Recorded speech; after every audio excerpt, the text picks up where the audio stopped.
Here I'm just getting my pond set up after a long winter. Clean out my bog filters. And why would you care? Well, the only reason you care to watch this is probably if you're thinking about building one. You can see how I built these in another video of mine. I'll show off the corner here.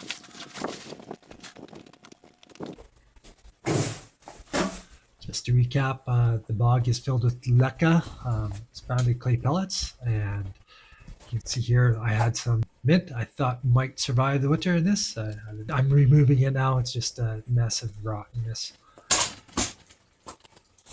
Not sure if it shows up in the video, but of the two bogs I have left over winter, one, there's very little water flowing through it. So I'm trying to get to that bottom of that in this video. In short, there's an input filter, and that was basically clogged up. You can see here that looking down into the bog, into the pipe there, there's just no water that flowing back up and then back down into the bog there.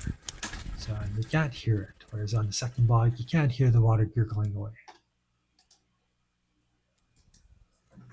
So basically, I had these bog filters have no outlet drain on them. If you go to ozponds.com or his YouTube channel, you'll see he always puts in a nice outlet filter. It makes it easy to clean your pond.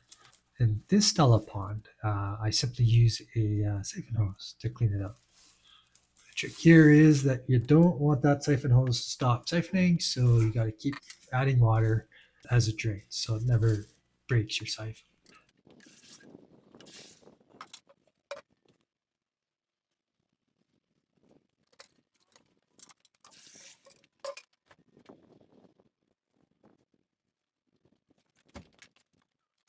The LECA is good here. It's a fair amount of water in this LECA here. It floats. So what you want to do is you want to stir it up or agitate it. That helps break all the muck off the LECA. It makes me question how well it's simply backwashing a bog filter that's filled with stone works, because as you shake this up, you can see the water flowing out, how clean or dirty it is, as it quickly cleans up if you're just backwashing it. So I think the agitation is quite important. Dumping in the water certainly does agitate it a little bit. If you look here, I've dumped in 2 or 3 times at this point. You can see the water is flowing quite clear into that second bucket there. Clear in the hose, I should say. You can still see the buildup in the bucket itself. So that's just how I do it. Like on this bucket, you'll see as I go to the second bog filter that it's got more of the LECA in there, and the weight of it's forced down. I can't stir it with it. So what I end up doing is simply agitating it by rocking it back and forth, which is the first time I've ever tried that, and it worked fairly well. It's not as easy as cleaning out the drain on the bottom, but it is fairly easy. And I only do this it sat all winter. It ran all winter. So that's about 6 months here. I'd say to me, the bog filters work really well. It's a bit more work putting it out this way. I don't do it that often. The other part of this filter is actually cleaning the input filter. Okay. It's literally rinse, stir, and repeat.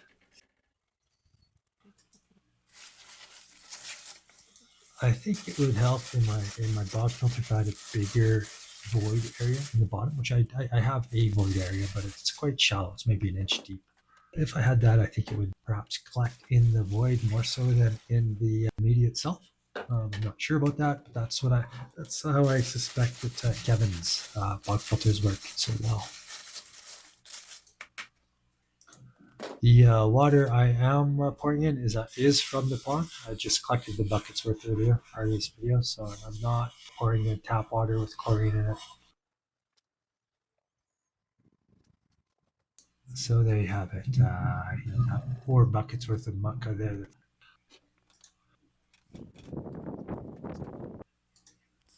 All right, that right there that I'm pointed at was the input filter. It's a simple pot filled with pot scrubbies and some filter floss with a lid on top of it. So it's a bit small, but the idea there is this should collect all the muck before filling up the bog filter itself. Reduce the number of times you have to clean the bog filter. You just have to clean this input filter more often. So I'm gonna quickly clean that off here. It's pretty simple. Take it apart and just rinse out all the media and put it back together. So the filter floss, I find the easiest way if you're going to reuse this. I find it really easy to simply swoosh it back and forth, just like I did there. I'll do it real quick the first time around here, and then I'll come back and do it again. And this get lots of uses out of, well, lots, maybe a couple dozen uses out of that filter floss by doing this. It does eventually, you know, fall apart.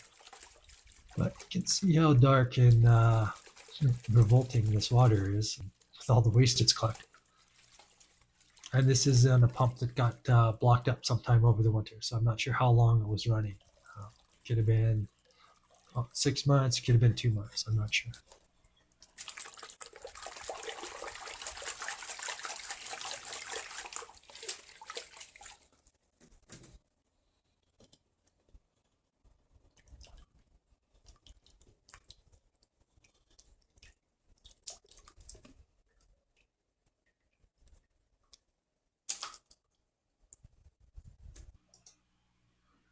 And for the pump itself, it's just a cheap pump I bought off Amazon. This pump has very thin slats, input slats, where the water comes in. You can see it's blocked up here, and that's why the bog did not seem to have much water running through it. I'm sure it had some water running through it, but just not much.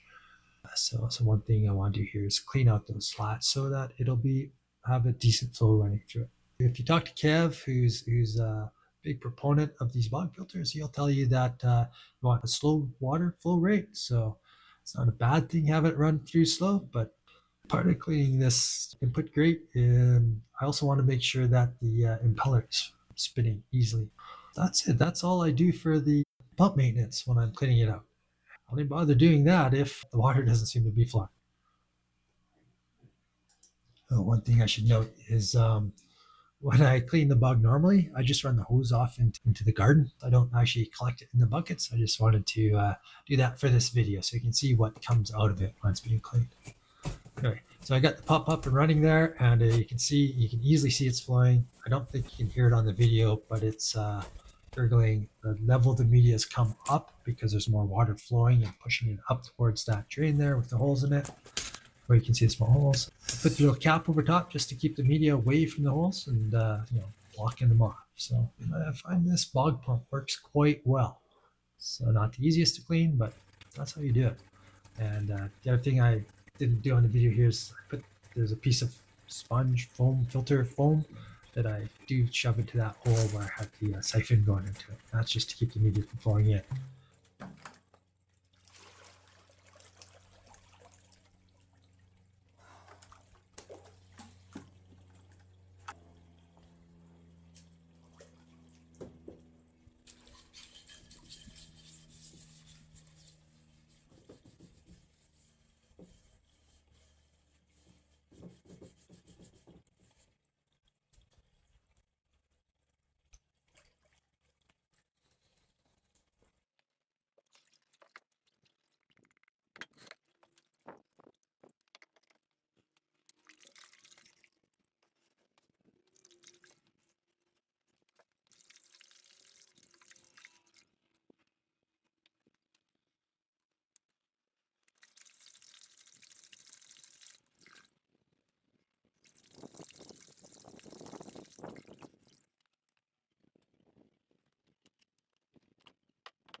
Right, so the second bog filter has more media and less water. More media taking up space in the filter itself. And you'll find here that I can't easily stir it up. This is good in that it holds your plants in place better. It's pretty windy where I live. You see I'm trying to stir it here, and it's almost like there's no water in there. There is, because the only place for it to go is out that drain pipe there. Drain pipe with the black screen plant cup. That's a cup from buying plant for the aquarium. So you can see how dirty this is coming out of the pipe. It seems a lot more dirty. Joys of spilling water all over your patio. Lovely water at that. You can see here now that there is a bit of LECA stuck in my hose. It takes me a while to notice that.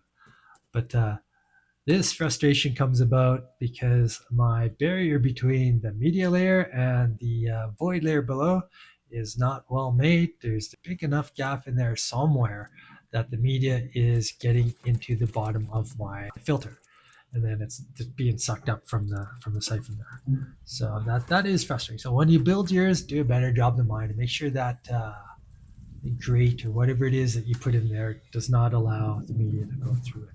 Um, but you can see you get lots of black filth here. Even I've poured in the second there. It seems to be dirtier than my first one, which hints that the pump was blocked early on during the winter on that. So I guess that's one good thing about having two or more filters running is if one gets plugged, the other one keeps doing the job.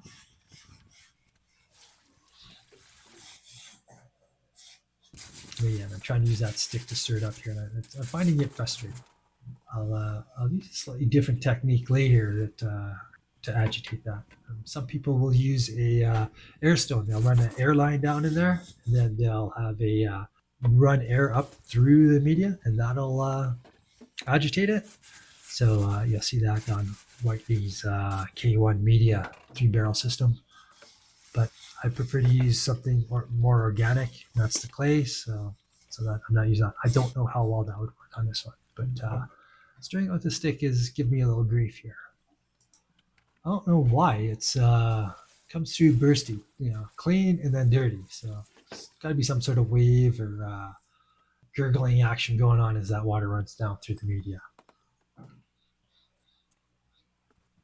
I'm probably putting a little too much water in here. I think I'm back flushing some of it into the pond when I come up just a little above where the outflow pipe is, the outflow stem pipe. Trying to work that stupid chunk of media through my pipe there. So eventually my third brain cell kicks in here, and one of the reasons I use LECA is it's light. It's very light. It's lighter than lava rock. And rather than try and stir it with a stick, the bogs are small enough, I can just shake it back and forth without, breaking the pipes and run straight down into the pond. So that's what I end up doing here in a bit.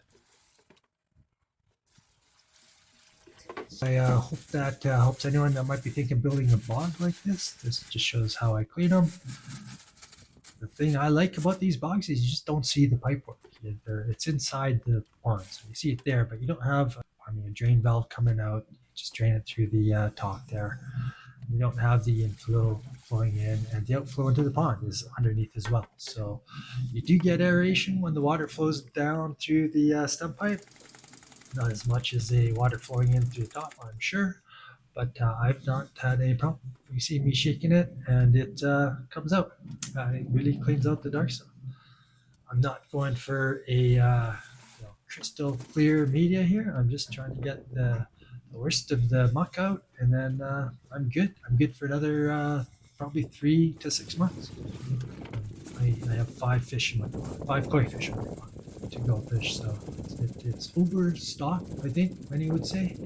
It's a small pond, maybe 600-700 gallons, but the bog filters keep it clear. Also, it's not in the direct sun, it's underneath the deck, and it's underneath the northwest facing deck, so it doesn't get a ton of sun, so there's not a lot of algae. Anyway, that's how I clean my bog filter. I'll be moving it. I'll be switching both to the other sides. These two, they're in the wrong location. You can see the overflow drain holes are pointing outside the pond here. I screwed that up when I put them back after I set up for winter. But next is I'm going to put in plants. I'm going to put 2 corner bog filters on the pond, and I've got to set up the overflow so that it runs back into the planters that I have running on the inside of my pond. Get all that planted up, and it should be good to go for the summer. I hope that helps someone.